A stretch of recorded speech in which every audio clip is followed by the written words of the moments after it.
Sejam todos bem-vindos.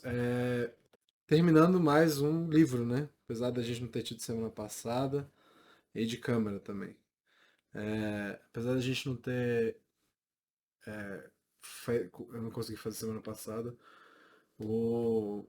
Essa semana a gente tem mais uma Merco Baroto, né? Mais uma dupla. A Parashá dessa semana é dupla. E acabou o livro de Vaikra, acabou Levítico agora.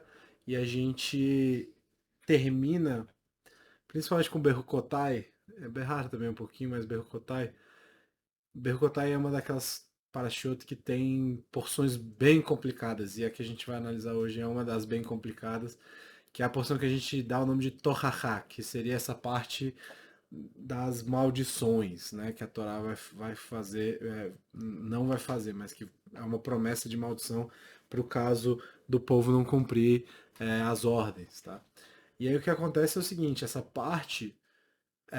paraxá está organizada em bênçãos e depois vem justamente o oposto, né? E a gente tem uma porção grande desse oposto, né? Que vai do capítulo 26, começa lá no verso 3, que é o que a gente vai ler, o 3 e o 4 aí, e depois vai lá até o 46. Então a gente vai ver uns pedacinhos, eu não botei tudo, porque senão a gente vai ficar lendo aqui até amanhã, né? Mas a gente vê uma organização muito diferente nessa paraxá, tá? O que acontece aí no número 1 é o seguinte, a paraxá diz o seguinte: se andardes nos meus estatutos e guardares os meus preceitos e os fizerdes, darei a vós as vossas chuvas no tempo certo, a terra dará seu produto e a árvore do campo dará seu fruto. Essa é a promessa de Brahá, essa é a promessa de bênção inicial, né? E aí o que, que acontece aqui? A gente tem um 180, né? A gente vai de um lado para o outro e vem o contrário, basicamente. Aí começa do passo 14 em diante, começa a parte das Torahot, né? Da Torahá, dessa basicamente Hashem dando a lição, dizendo o que é que vai acontecer se você não fizer isso que acabou de ser dito, né? É, no número 2 no verso 14 até 16, diz assim: se não ouvirdes e não fizerdes todos esses preceitos, e os desprezares, e se desprezar os meus estatutos, e se vossa alma rejeitar os meus juízos, para não fazer todos os meus preceitos, para violardes a minha aliança, também eu farei isto a vós. Porei sobre vós o terror, a tísica e a febre ardente que fazem desesperar e atormentar a alma. Semeareis em vão vossa semente e vossos inimigos a comerão. Então aqui já é uma parte, essa abertura, e aí vem um monte de outras coisas depois, né? Então a abertura aqui é complicada, né? Mas no fim a questão é relativamente simples. Você quer bênção, você quer prosperar, guarda a Torá e as mitzvot, guarda a Torá e os mandamentos. Mas se você rejeitar, vem o oposto, tá? Então rejeitar as mitzvot, que a gente chama de hukim e mishpatim, que são as leis e preceitos, né? Que os hukim são aquelas que a gente tem um pouco a gente tem bastante dificuldade, um pouco não, bastante dificuldade intelectual para captar a lógica, né? Diria que é impossível, mas a gente tem como tirar lógicas dentro daquilo de qualquer forma, mas entender o porquê mesmo a gente não entende. E as mishpatim que são leis mais tradicionais, do tipo não matarás, que são meio que tem uma obviedade incluída ali, né? Então, se você não respeitar e rejeitar essa base do judaísmo, você vai acabar trazendo para si essas maldições. Tá? E Hashem diz que se a gente fizer techuvá, o que vai acontecer? A gente pode acabar se recuperando. Mas se a gente continuar dessa forma, continuar agindo desse jeito, as maldições tendem a aumentar. Tá?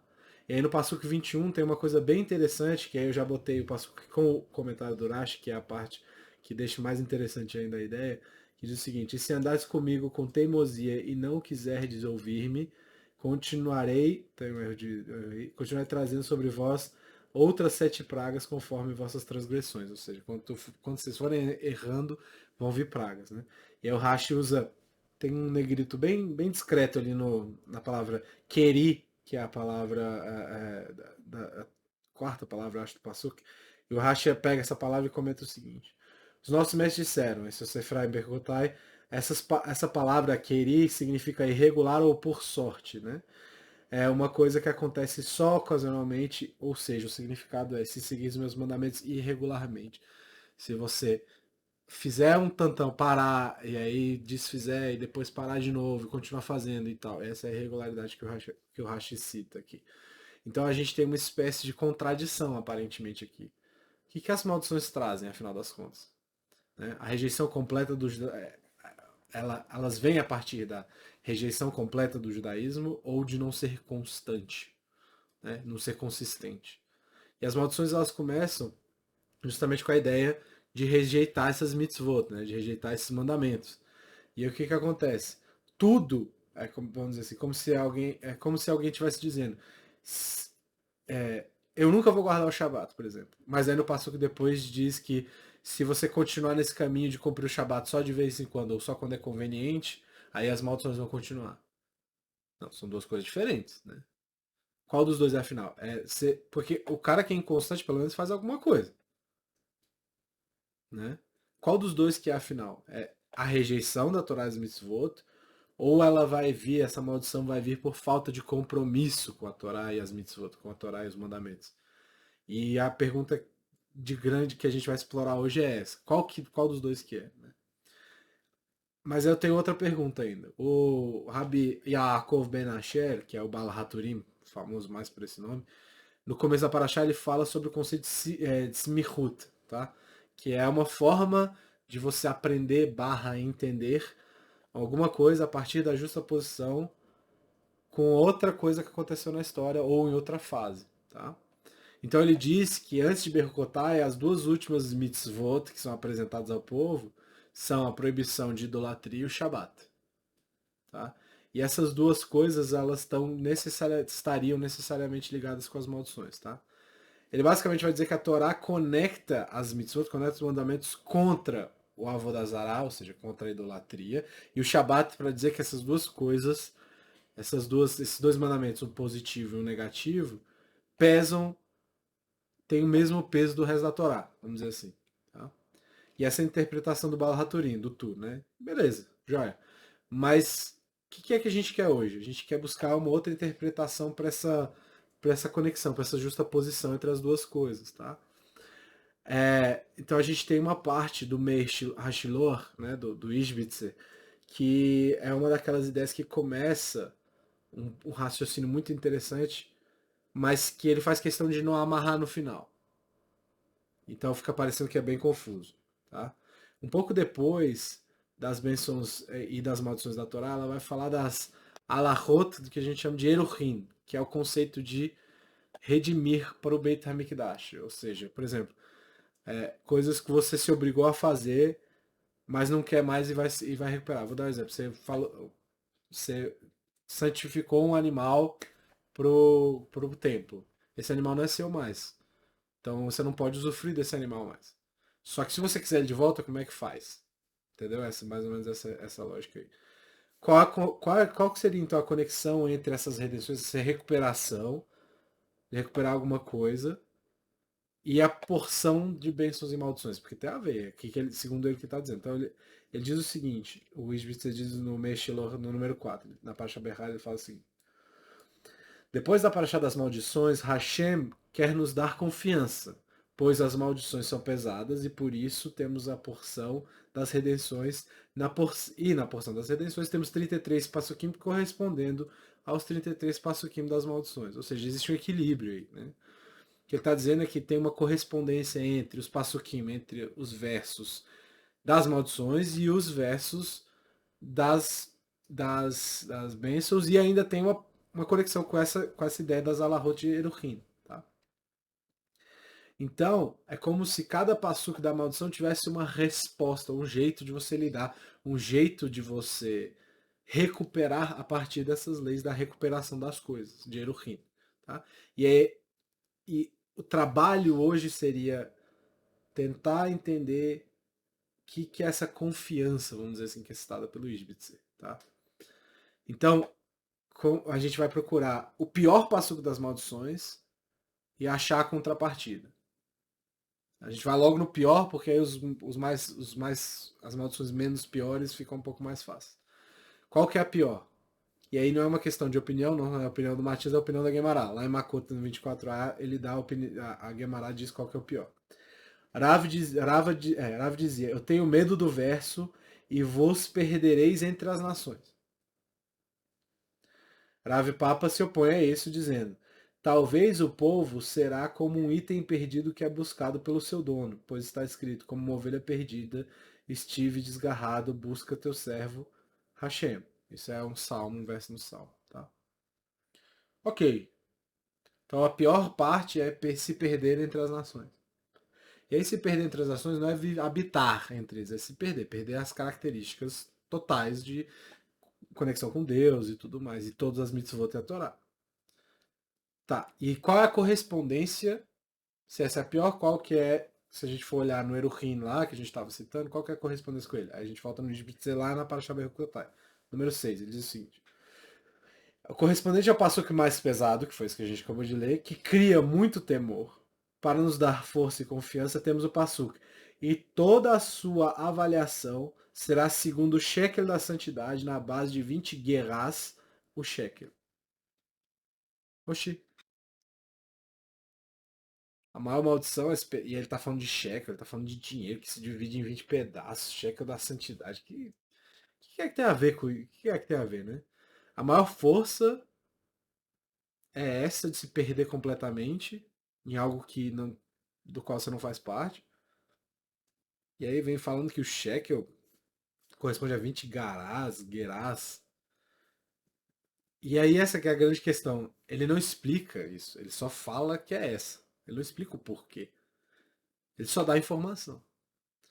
E eu sei que às vezes a gente vai bem longe para explicar um conceito. Às vezes eu puxo de um lado, puxo do outro, aí quando junto os dois dá um. Mas hoje eu queria ser um pouco mais direto, se Deus permitir, né? E então vamos fazer uma coisa de cada vez, tá? Vamos pensar primeiro na ideia do que é se perder entre as nações, que é o que a gente chama de galut, né? Que é você tá exilado. A gente tem várias explicações para isso, né? Então, o mais interessante aqui é ver qual que é ver que a principal ideia de galut não envolve um conceito puramente geográfico. Não é o lugar da galut que define a galut, mas a mente daquela pessoa que está exilada que define o exílio dela. Vou dar um exemplo. A gente tem quatro grandes galutos na história, quatro grandes exílios na história, na tradição, vamos dizer assim. Né? Uma delas é Yavan, né, que era dos gregos. Se a gente pensar dos gregos, né, na época de Hanukkah, aquela história toda, onde é que estava o povo? O povo estava dentro da terra de Israel. A gente tinha, não só isso, a gente tinha o templo. Então não é onde a gente está fisicamente. Tanto que os Hashmonaim, os Asmoneus, lutam dentro de Israel. Então o problema era na cabeça. Porque naquele caso, muitas pessoas dentro do povo falam, não, os helenistas são bacanas, vamos ser igual a eles, vamos deixar essa coisa ultrapassada aqui e vamos seguir o que eles pensam, vamos se vestir que nem eles fazem, vamos usar as línguas deles e tudo mais. Então, pega essa ideia de que o judaísmo é ultrapassado e coloca ali num canto e vai seguir essa ordem, certo? A ordem nova da galuta. Ou seja, o exílio da pessoa está na cabeça dela. A definição de galuta, então, qual que é? De exílio. É toda vez que uma pessoa se sente sozinha, abandonada pelo Criador, por exemplo, essa pessoa está na galuta, essa pessoa está no seu, no seu exílio, certo? Então, uma pessoa pode estar na frente do Kotel, ou dentro do Beit HaMikdash, dentro do templo. Né? Na frente, ou sei lá, na frente do Muro das Lamentações lá no Kotel, ou dentro do Beit HaMikdash, dentro do templo. E ainda assim está exilado, está na galuta.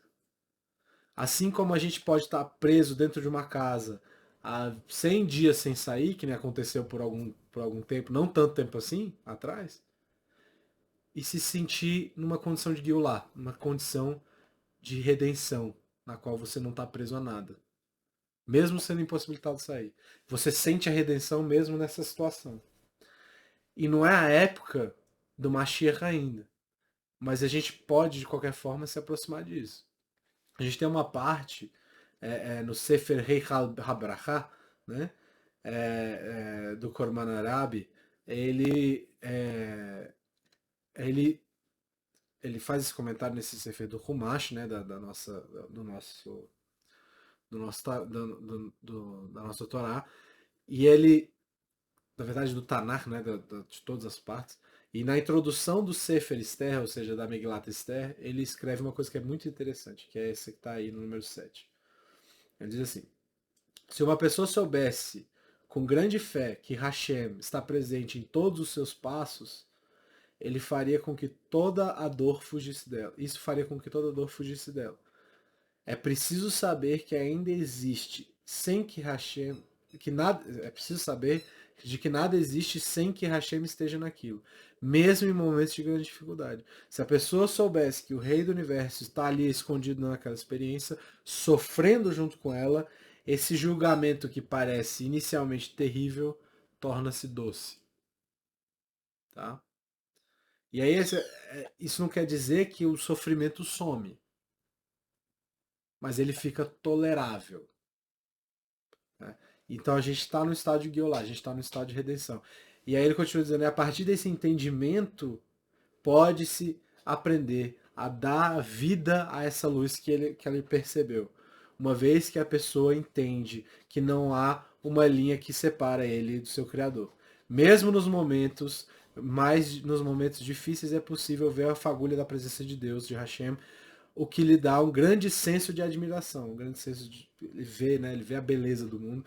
Mas o problema qual que é? É que às vezes Hashem se esconde, está escondido e a pessoa não sabe que Deus está passando ali por aquela situação com ela. E aí começa a verdadeira mentalidade do exílio, tá? Começa o verdadeiro exílio. Então, esse sentido de separação de Deus é a galuta em si, né? Tá? É uma conexão entre o Criador e a criatura, de que a gente passa por tudo isso, acha que na verdade que passa por tudo isso sem Hashem, e que ele não passaria nada daquilo com a gente. Tá? No Deveres Sofrim, na página 25, o Rav Tzadok ele dá uma ideia que é bem interessante, que pode melhorar inclusive o nosso entendimento dessa situação como um todo. Ele compara, nesse caso, Pessah, que a gente passou a ter um pouquinho de tempo, a Purim, que já tem um pouquinho mais de tempo. Né? E eu sei que a gente não está em nenhum desses dois, mas eles são exemplos muito bons para essa explicação aí. Tá? Então ele começa dizendo o seguinte no número 8. Temos um tipo de redenção em que Hashem nos tira de um lugar em que estamos e nos põe num lugar melhor. O melhor exemplo desse tipo é Pessa, no qual estávamos presos no Egito. Aí ele faz aquele adendo, né, de que a gente estava no 49º nível de tomar de impureza. E Hashem nos tirou dessa prisão e nos levou para a liberdade. Aí tirou a gente da escuridão, trazendo para a luz. E isso é verdade em um nível nacional. Isso valeu para todo mundo. Mas também é verdadeiro no nível individual. Quando Hashem tira a pessoa de um lugar em que ela está presa e leva ela para um lugar de liberdade. É a saída pessoal de Misraim, do Egito. E essa é a razão para lembrarmos todos os dias da saída do Egito. Todo dia a gente tem uma bênção, algum tipo de bênção, seja de manhã ou em outro horário, no qual a pessoa fala de algo da saída do Egito. Tá? Da saída do Egito no sentido de que a gente tem que lembrar disso, a gente tem que lembrar e contar a história. Né? Então, ao fazer isso, a gente não está lembrando só da saída do Egito comunitária, e sim também das possibilidades que a gente tem de sair do nosso Egito pessoal. E é interessante que esses livros costumam falar de dois tipos de Geulah. Essa de Pessah, né, esse livro, ele vai falar que basicamente Pessah segue, e aí eu vou usar esses termos masculino e feminino por uma falta de uma coisa melhor. Mas são tipos de jeitos diferentes de lidar com a situação e a gente faz uma associação dessa situação com o jeito que o pai lidaria, o pai, num contexto amplo, vamos dizer assim, lidaria com a situação e a mãe lidaria com a mesma situação. Então, é um tipo masculino de redenção seria o de Pessah, que muitas vezes pode causar problema em Shalom Bait, porque o homem tenta resolver coisas de uma forma direta, né? Tenta logo resolver o problema. Às vezes até não pensa muito, só vai e resolve. Não estou dizendo que Deus não pensou na hora de fazer. É simplesmente uma forma mais direta. Por exemplo, uma criança que está sofrendo na escola de alguma forma, seja qual for, um colega da escola, qualquer coisa parecida. O pai vai tentar direto conversar com o diretor, professores, pais da outra criança que está, sei lá, bulinando ele e tal. Mas a gente também tem um outro tipo de redenção que é o feminino. Que é no momento que o pai está fazendo todas as ligações e querendo esclarecer a situação, a mãe abraça o filho e com isso, efetivamente, ela está consertando o quê? Né? Ela está demonstrando que a dor não é carregada sozinha. Ela está falando que ela entende que o filho está sofrendo e que ela também está carregando a dor junto. Ela está junto e a criança entende nesse momento que ela não está necessariamente sozinha. É mais difícil ela perceber a ação do pai ali, né? O pai tá brigando, tudo mais é visível, mas não é, ela não sente da mesma forma. Ela vai sentir muito mais do que a mãe está dizendo. A Rav Tzadok continua dizendo o quê? Que a gente tem outro tipo de redenção, na qual Hashem faz a gente entender que, mesmo na escuridão, ele está presente e sente o que a gente sente. Isso, né, que o Rav Tzadok disse, é uma coisa incrível, porque Hashem se coloca numa situação da qual ele pode sair tranquilamente, mas ele fica lá, meio que preso. Ele fica lá preso também por nós. E é como uma pessoa que foi sentenciada à prisão e o diretor da cadeia fala, então tá, já que você foi preso, eu vou ficar preso junto com você. E dizendo, eu tô aqui e quando você estiver pronto para sair, eu vou sair com você. Que é uma coisa que é meio ilógica, mas é o que está acontecendo. Né? Mas não é só diretor, é seu pai e sua mãe. Na verdade, é mais que isso tudo. A Rav Tzadok continua dizendo, né? Hashem, ele está presente no que sentimos. Hashem não está te tirando da escuridão. Né? Mas é uma redenção que te faz sentir que mesmo que você esteja andando no Vale das Sombras, citando o, o Terrilim 23, né, o Salmo 23, ele está contigo e isso é considerado uma grande salvação. Pois, em algum nível, a pessoa já está salva. Pois ela não sente mais medo e não se sente presa. Isso é Purim. Ou seja, a redenção de Purim é diferente. Essa redenção que a gente chamou de feminina, por ter uma relação maior com o que a mãe faz, representa, na verdade é representada por quem é próprio Esther. Mas não é como a primeira, porque você está tirando a grande ameaça do povo, mas ele continua numa situação anterior. Ele continua na galuta, teoricamente. Né? Ainda está sob o governo do Ahasverosh, do rei. Mas ainda assim, a gente recebe o quê? A gente tem toda aquela tradição de que ali, naquele momento, a gente recebeu a Torá de novo. Ou seja, na verdade, a gente está livre. E isso dá uma grande força para se segurar até a saída de fato e o retorno de fato. E aí ele termina dizendo o seguinte: para aqueles que precisam de uma redenção pessoal, a gente tem que fazer o quê? Fortalecer esse entendimento de que Hashem também passa por aquilo e de que a gente passa e acredita que Hashem está sempre com a gente, sempre conosco, mesmo na escuridão, porque não há mal sobre a gente, efetivamente. Porque Hashem cuida de tudo, então Purim leva até Pêssar, ou seja, essa redenção física depende dessa redenção inicial. Mas Pêssar vem muito depois de Purim, sim, mas a ideia é essa redenção inicial. E Pêssar seria uma espécie de redenção final. Então muitas vezes a gente vê o grande erro das pessoas que é ficar esperando que aquela luz vai descer dos céus e acabar com toda aquela escuridão que está te rondando, né?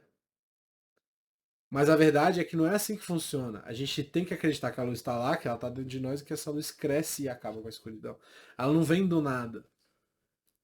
Não é de cima para baixo, mas na verdade é o contrário, de baixo para cima.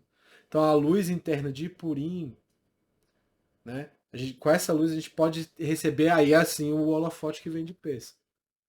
E é mais ou menos desse jeito que vai funcionar a redenção. Então a grande explicação aqui é que enquanto a gente está preso na cadeia, o diretor da cadeia também está preso com a gente, também está tendo aquela experiência da prisão com a gente.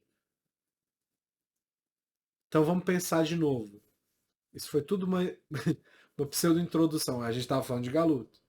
Mas se a gente voltar lá para o passuco mais difícil, qual que era entre as maldições? Se a gente voltar lá, era aquele, né?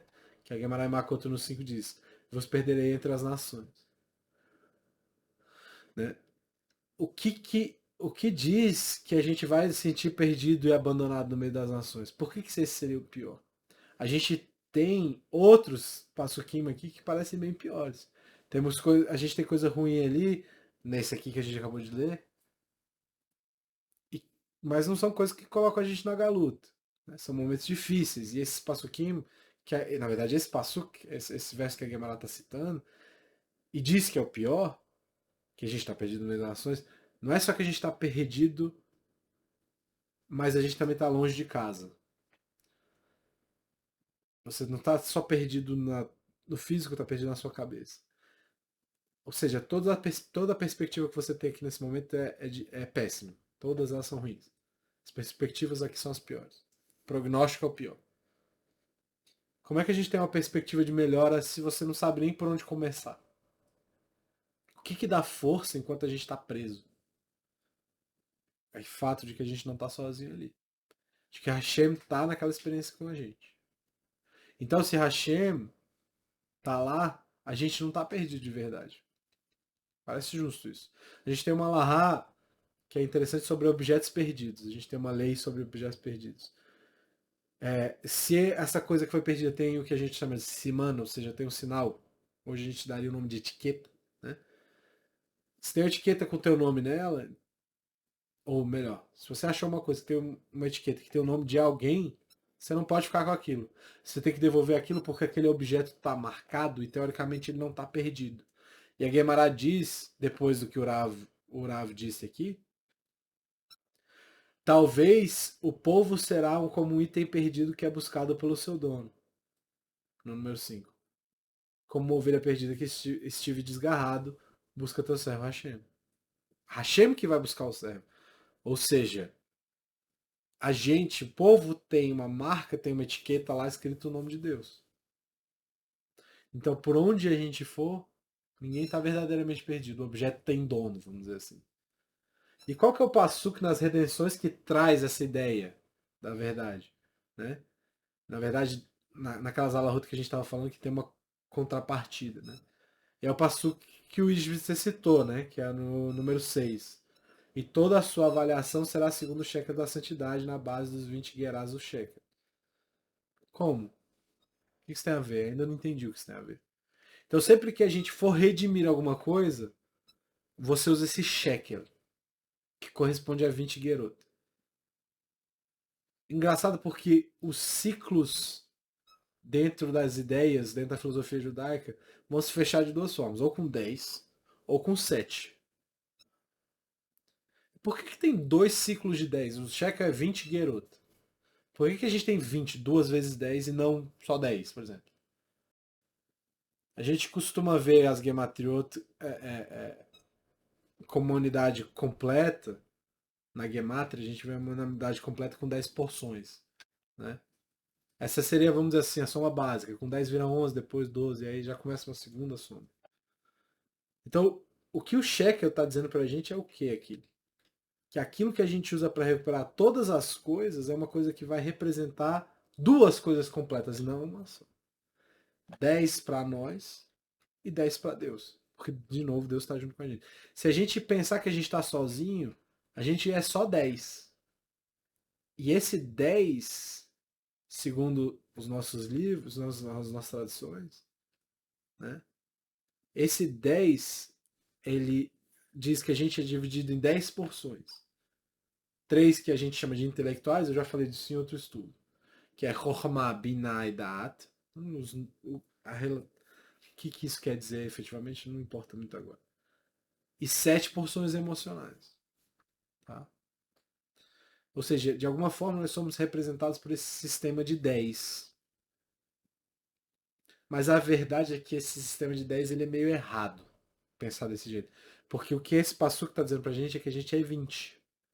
Os nossos 10 e os outros 10 que andam sempre com a gente. Ou seja, Hashem. Por isso que é 20 pedaços cada shekel. E é interessante que quando o povo teve que doar para a construção do Mishkan, quanto que eles têm que doar? Quanto que é a obrigação de cada um? A obrigação é meio shekel.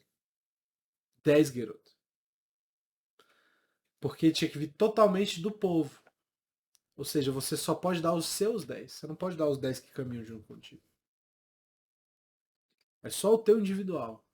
Só que, diferentemente da construção do templo, as redenções em si exigem 20 gerot. Porque a gente está se redimindo e redimindo aquele que decidiu ser preso junto com a gente, que foi Deus. Você não pode, esse que decidiu ficar junto contigo, você não pode deixar para trás. E é por isso que esse passo, é por isso que esse verso é a maior força que tem para lutar contra o pior dos outros. Porque mesmo perdido no meio das nações, você nunca está sozinho. A gente não pode estar perdido se o dono da cidade, do país e do mundo está com a gente. E esse shekel ter 20 pedaços quer dizer isso. Então vamos voltar lá para o começo e tentar amarrar tudo, já que o Espírito você não quis fazer esse serviço para a gente. Isso, tudo que a gente falou para lidar com as maldições e de onde que elas começam. A gente tem que achar esse caminho de Purim até Pêssar. Como é que a gente faz isso? A gente tem um caminho que passa por não ter que lidar com essas maldições, inclusive. Qual que é esse caminho? A gente falou lá no começo, primeira coisa que a gente leu. Se andares os meus estatutos, guardares os meus preceitos e os fizerdes. Ou seja, as mitzvot. Mas o interessante é ver a forma com que Hashem decidiu colocar isso na Torá. Ele usa o termo mitzvotai, os meus mandamentos. Por quê? São os mitzvot que ele deu pra gente. Por que falar minhas leis? Isso é meio óbvio, né? É, ele que deu, são as leis dele. Tem o Midrash no começo da Parashá que faz a mesma pergunta. O Midrash Rabbah diz que o Rabelazar faz essa pergunta e ensina que o costume normal do mundo, qual que é? É que o rei humano faça a lei e aí ele só obedece a lei se ele quiser. Se não, ele só faz os súditos obedecerem e pronto, acabou. Mas quando Hashem quer as mitzvot, é como se Hashem estivesse dizendo, eu cumpro primeiro. Tudo bem que é, né? A gente entender isso aí é um pouco complicado. Mas é isso que quer dizer o termo Imberrukotai, que é justamente o comecinho desse passo que aí do número 1. Então a gente está partindo de um princípio anterior, quando a gente cumpre as mitzvot, que Hashem também faz isso. Por isso que Hashem está com a gente. Porque se nos momentos ruins ele está andando junto com a gente, quando a gente faz, ele está fazendo com ele. Então como é que a gente evita as maldições? É desse jeito. Lembrando que Hashem está com a gente enquanto a gente cumpre os mandamentos também. Ou seja, para redenção e para não precisar da redenção, na verdade, é a mesma coisa. Lembrar que Hashem está com você. E não é só isso. Ele começa e faz primeiro. E isso deixa tudo um pouco mais especial, um pouco mais importante. E é isso que o passo está querendo dizer, isso que o verso está querendo dizer. Se a gente se conecta com essa ideia de Purim, antes da coisa ficar ruim, vai ser mais fácil da gente fazer as coisas. A gente não tem que ir para Galuto para entender que Hashem está sempre andando do nosso lado para depois resolver. Eu perguntei lá no começo. O Passuk parece indicar que a gente tem maldições se a gente rejeitar as mitzvot completamente, mas a Parashá depois vira e fala: ah, não, se você fazer um negócio meio mambembe, fizer de vez em quando, como é que a gente junta essas duas coisas? É de vez em quando ou é se você não fizer nunca? Né? A ideia é, essa primeira parte de rejeitar as mitzvot, não quer dizer que você está jogando tudo fora, mas que você está definindo as mitzvot como uma coisa que elas não são. Meros atos humanos. Os escritos do Maharal de Praga, a gente vai ver o uso do termo queria, aquele que foi citado pelo Urashi, essa ideia de irregular, é uma coisa temporária por definição, uma coisa que não dura. Não é necessariamente irregular. E aquilo que não é temporário é Hashem. Ou seja, uma mitzvah que foi dada por Hashem não pode ser nunca uma coisa temporária. Sempre que a gente fizer uma mitzvah pensando nelas como meros atos, aí elas se tornam, meros atos humanos, elas se tornam temporárias automaticamente. Elas perdem inclusive seu valor. Né? O Passuco está dizendo que você não deve rejeitar o conceito de que Hashem está com você quando você faz as mitzvot. Porque se a gente rejeitar isso, a gente está pensando fora da Torá e rejeitando esse conceito de que esses mandamentos vêm de Deus. Que na verdade são de Hashem. O ato vira uma coisa que é virtual e não é real. Mas quando a gente entende que a gente está indo e Hashem está vindo com a gente, assim como foi na saída do deserto, que vinha fogo de noite para eles não passarem frio, e vinha nuvem para eles não morrerem de calor, esse ato humano deixa de ser humano. É um ato que torna-se infinito, que torna-se eterno, efetivamente, porque Hashem faz parte. Não é irregular, não é querer. E essa é a explicação que a gente está trazendo para esse passo. E eu queria finalizar justamente com uma ideia, na verdade com uma pergunta. A gente falou de Shabat e Avodazara no começo. Qual que é a ligação entre isso que a gente está falando, entre essa ideia da Paraxá e o Shabat, e não fazer idolatria? Mesmo que isso tudo seja verdade, de que quando a gente faz as mitzvot, Hashem faz com a gente tem uma mitzvah que Hashem cumpre que está explicitamente escrita, só tem uma que está explicitamente escrita na Torá, que Hashem cumpre, que é o Shabat. Que a Torá faz questão de dizer que no sétimo dia Hashem descansou. Essa é a única que é explícita que a Torá fala. Hashem fez isso. Não está dizendo que Hashem bota tefilim, não está dizendo nada disso. É a única mitzvah que a Torá fala claramente que Hashem cumpriu. Então esse passuco de Berrukotai está fazendo referência a essa ideia. Não é só cumprir o Shabat, não é só cumprir as mitzvot, mas cumpri-las com a consciência de que Hashem está fazendo. Até nisso está com você. Lembrar o conceito de Shabat é o que permite com que a gente aponte e diga, olha, Hashem faz, então a gente tem que fazer também. E também a ideia de não servir ídolos, a idolatria. Segundo o Baal Shem Tov, não é se ajoelhar diante de um pedaço de madeira ou um pedaço de pedra que tem um formato X. Mas toda vez que a gente acha que a gente tem um Deus que está muito distante da gente, de que a gente está separado, sei lá, milhões de anos-luz, isso também é idolatria. Né? O Rabbi Yehuda Halevi cita essa ideia no Kuzari. Porque assim esse mundo em si seria um ídolo, seria algo idolatrado. Porque ele é capaz de se separar de Hashem. Ele é capaz de se separar do Criador. Imbergotatilecho quer dizer isso. Lembra do Shabat. Lembra de todas as mitzvot que são parecidas com o Shabat. E não adore, não faça idolatria. Não torne o mundo separado. Não torne o mundo uma idolatria. E assim a gente pode deixar de ter a experiência. Na verdade, desculpa, assim, a gente pode ter a experiência de que em todas as situações Hashem está do nosso lado. Eu botei mais uma referência aí do Pri Tzadok Berukotá do Rav Tzadok, que ele diz assim: nessa paraxá, Hashem está nos dizendo que devemos seguir os seus caminhos, seguir suas ações. Devemos guardar as mitzvot, pois Hashem o faz. E isso é toda a Torá. A Gemara fala que Hashem usa tefilim, mas na Torá está explícito que Hashem trabalhou por 6 dias e guardou o Shabat. E quando entendemos que Ele está junto de nós nas mitzvot, isso cria Kedushá, isso cria santidade. Isso torna todas as mitzvot santas. E é isso que falamos em algumas bênçãos que Hashem nos santificou com suas mitzvot. E ele fala isso, se você for pensar assim, não, ele está falando justamente do que a gente está falando. Mas na verdade ele está falando de uma mitzvah específica, que é um rapaz e mãe. É por não ter uma explicação mirabolante para ela, essa mitzvah que é bem humana, que a maioria das culturas tem um conceito de ter respeito pelos pais, é uma questão meio lógica. Então a mitzvah que pode parecer mais humana também é que pode ser vista dessa forma, com Hashem junto da gente.